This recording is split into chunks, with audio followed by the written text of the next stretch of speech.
पंडित जी के घर वालों ने सोचा कि पंडित जी दिन भर मूल पाठ करते हैं, अरे कम से कम इनका विवाह करा देंगे तो हो सकता है कि विवाह के बाद पत्नी आ जाएगी तो पत्नी के मंत्र कान में पड़ेंगे, बोले ये करो वो करो ऐसा करो वैसा करो, तो हो सकता है कि मूल पाठ को अलग रख के और कुछ काम करने लग जाए। क्योंकि केवल मूल पाठ करने से जीवन तो नहीं चलेगा, कुछ ना कुछ तो करना पड़ेगा। तो पंडित जी का विवाह करा दिया। क्या करा दिया बोलो ना। और विवाह के बाद तो फिर पत्नी के मंत्र कान में पड़ते हैं, बोले आज नमक खत्म, आज मिर्च खत्म। और आजकल वैसे देवियों को नमक मिर्ची की चिंता कम रहती है, बोले आज फेयर एंड लवली खत्म, आज मेकअप का ये वाला सामान खत्म। पर आजकल तो भैया इतना ऑनलाइन आता है, पतियों को तो मालूम ही नहीं चलता कब कब कौन कौन चीजें ऑनलाइन हो जाती हैं। वो तो जब ही पता चलता है जब पार्सल वाला बाहर खड़ा होता है। हाँ जी, जिस दिन मैं आ रहा था मेरे घर की सुनो आप, मेरे निकलने से पहले 2-3 पार्सल वाले घर के बाहर आ गए। मैंने तीनों को लौटा दिया। मैंने सोचा कि आज मुझे लगता है पार्सल वाले कथा में जाने नहीं देंगे। हो सकता है घर वालों ने सोचा कि विवाह हो जाएगा तो ये सुधर जाएंगे, कम से कम कुछ काम करेंगे, दिन भर बैठे रहकर भजन ही नहीं करेंगे। पत्नी के मंत्र जब कान में पड़ते हैं भैया अच्छे अच्छे सुधर जाते हैं, कितने भी बिगड़े हो। बोले शेर कितना भी शक्तिशाली क्यों ना हो, पर शेर पर सवार तो शेरों वाली ही होती है। अब तो ताली बजाओ। अच्छा, एक पतिदेव सो रहे थे। पत्नी ने जाकर पतिदेव से कहा कि चलो उठो और ये पेट दर्द की गोली लो। पति बोला मैं उठा नहीं हूं और सीधा पेट दर्द की गोली। अरे मेरा कोई पेट दर्द नहीं कर रहा है जो मुझे गोली दे रही है। बोले कोई बात नहीं, तो ये सर दर्द की गोली ले लो। उसने कहा कि तुम्हारा दिमाग खराब है क्या, ना तो मेरा पेट दर्द कर रहा है ना मेरा सर दर्द कर रहा है। पत्नी बोली तो चलो उठो, ले बीपी की गोली लो। बोले तू सच में ही आज कुछ भांग फांग खा ली है क्या सुबह से? अरे पेट की गोली ले लो, सर की गोली ले लो, बीपी की ले लो। बोले मुझे कोई दिक्कत नहीं है। बोले तो इसलिए तो कह रहे हैं उठो अब और ये हाथ में झाड़ू ले लो, चलो लगाओ। जब कोई दिक्कत नहीं है तो थोड़ा लगाओ, बोलना पड़ेगा। कहने का अभिप्राय है जब शादी हो जाती है तो व्यक्ति को फिर सुधरना ही पड़ता है। अरे जिम्मेदारी आ जाती है, पहले एक थे फिर 2 हो गए तो जिम्मेदारी बढ़ी। पर पंडित जी ने कोई काम नहीं किया और बस सुबह उठते और भगवान जी का मूल पाठ करते, भागवत जी को खोल लेते और मूल पाठ करते। कई दिन चलता रहा, पर पत्नी थोड़ी सी होशियार भी थी, पढ़ी लिखी थी, तो सोचा कोई बात नहीं, यदि मेरे पति कोई काम नहीं करते तो मैं ही कुछ काम करने लग जाऊं। और पत्नी ने दूसरों के घर जाकर बर्तन मांजे, दूसरों के घर जाकर भोजन बनाया। जीवन बीतता चला गया भैया। पर पंडित जी महाराज का क्या नियम, ये भागवत जी की महिमा है, सुन लेना, ये कल्प वृक्ष है। पंडित जी सुबह उठते अपना मूल पाठ करते, कोई चिंता नहीं घर की। 1-2 बच्चे हुए फिर भी पंडित जी को कोई चिंता नहीं। पर एक दिन की बात है कि घर में कुछ महात्मा पधारे। कौन पधारे बोलो ना। क्यों तन साफ बनाते हो, मन साफ हो बनाया करो, दुनिया को रिझाते हो कभी प्रभु को रिझाया करो। जब संत घर में पधारे तो भैया हमारा दायित्व यही है कि हमारे घर में कोई ब्राह्मण आ जाए, कोई संत आ जाए तो हमें स्वागत करना चाहिए, वंदन करना चाहिए, और जो हमसे बने हमें उन्हें दान देना चाहिए। देना चाहिए नहीं?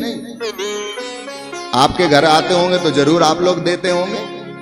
पर पंडिताइन ने मन में विचार किया कि महात्मा मेरे घर आ गए हैं और महात्मा कह रहे हैं कि हे पंडिताइन, मुझे बड़ी बहुत जोर की भूख लगी है, कुछ हो तो दे दीजिए। पर आज पंडिताइन के आंखों में आंसू आ गए। बोले यदि मेरे सच में पतिदेव ने सही समय पर कुछ काम किया होता तो कुछ धन आता, और धन आता तो मैं कुछ बनाकर इन महात्माओं को दे पाती, अरे कुछ दान कर पाती।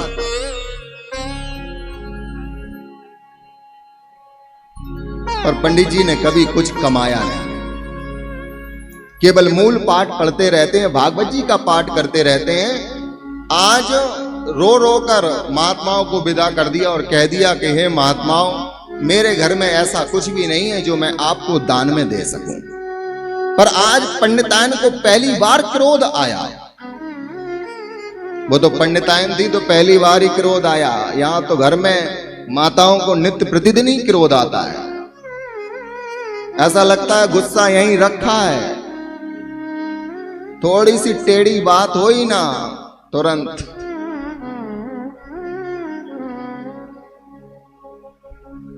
देखो माताओं का स्वरूप ही है, बोले कभी काली बन जाती हैं, कभी लक्ष्मी बन जाती हैं, कभी सरस्वती बन जाती, कभी दुर्गा बन जाती हैं। अलग अलग अवतार वो लेती रहती हैं समय समय पर। लेती हो नहीं? बोलना पड़ेगा, थोड़ा जोर से बोलो ना। आज जब पंडिताइन को क्रोध आया तो उठाकर भागवत जी का मूल पाठ बाहर फेंक दिया। बोले ऐसा करो, तुम अपना ये भागवत जी का मूल पाठ उठाओ और यहां से घर से निकलो। अरे जब तुम्हें कुछ करना ही नहीं है तो तुम घर में भी मत रहो, हम अपने बच्चों को पाल लेंगे, जाओ तुम यहां से। बेचारे पंडित जी बड़े सीधे थे, कुछ कहे नहीं, उठाया अपना भागवत जी का मूल पाठ और यमुना के किनारे पहुंच गए। यमुना के किनारे बैठकर भगवान को याद करने लगे।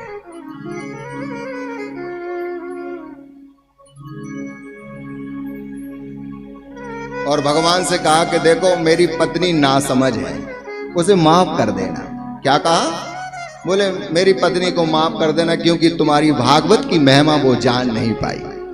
उसने तुम्हें उठाकर फेंक दिया, पर तुम उसे क्षमा करना।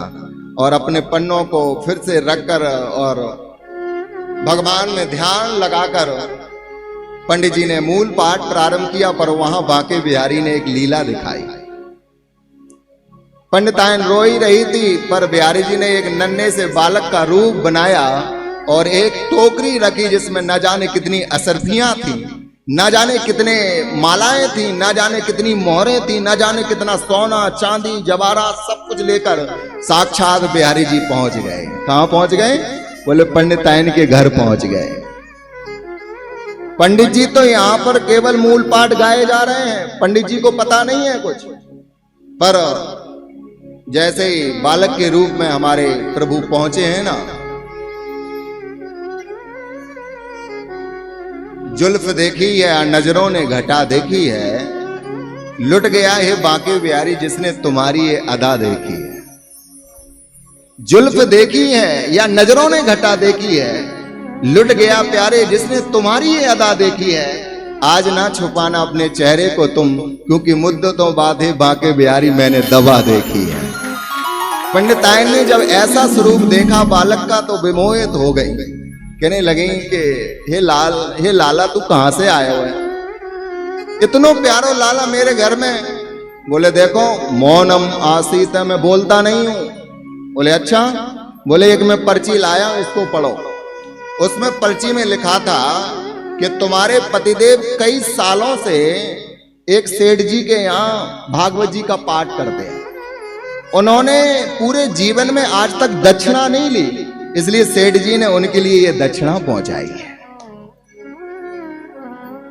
और वो टोकरी को देकर पंडित जी वो लड्डू गोपाल तो चले गए, पर पंडिताइन ने अंदर जाकर देखा कि तो क्या चमत्कार देखा। बोले सोने चांदी असरफियां भरी हुई हैं पूरे। गिर पड़ी, मूर्छित हो गई, समझ गई मैंने अपने पतिदेव को डांटा, फटकारा और घर से बाहर निकाल दिया। अरे मेरे पतिदेव चुपके से जाकर मेहनत करते थे, पाठ करते थे और उसका इतना फल मिला। पंडिताइन ने अपने बच्चों को पहुंचाया। पंडित जी जैसे ही घर में आए तो उन्होंने वो पर्ची जैसे ही दी गई तो पंडिताइन ने जब वो पर्ची पढ़ी तो उसमें लिखा हुआ था, पर जैसे ही पंडित जी ने वो पर्ची उठाई तो उसमें कुछ लिखा नहीं था। समझ गए कोई सेठ जी का बालक नहीं था, साक्षात बांके ही बिहारी थे जो हमारे घर में आए थे। समझ गए। बोले यही भागवत जी का चमत्कार है। बोले मैंने मूल पाठ किया और भगवान ने मुझे ना जाने क्या क्या दे दिया। ये भागवत जी है, कल्प वृक्ष है। क्या है? बोले कल्प वृक्ष के नीचे जो तुम कामना करोगे वो तुम्हें प्राप्त होगा। अच्छी कामना करोगे तो अच्छा प्राप्त होगा। हम यहां इसलिए तो कहते हैं कि बात मत करो, क्योंकि ये कल्प वृक्ष है और इसके नीचे बैठकर तुम जैसी कामना करते हो, अच्छी कामनाएं करते हो तो अच्छा अच्छा तुम्हारे साथ होता है। पर कभी कभी तर्क वितर्क की जब कामनाएं तुम्हारे अंदर घूमने लग जाती हैं तो फिर वो बुरा होने लग जाता है। यही भागवत जी है।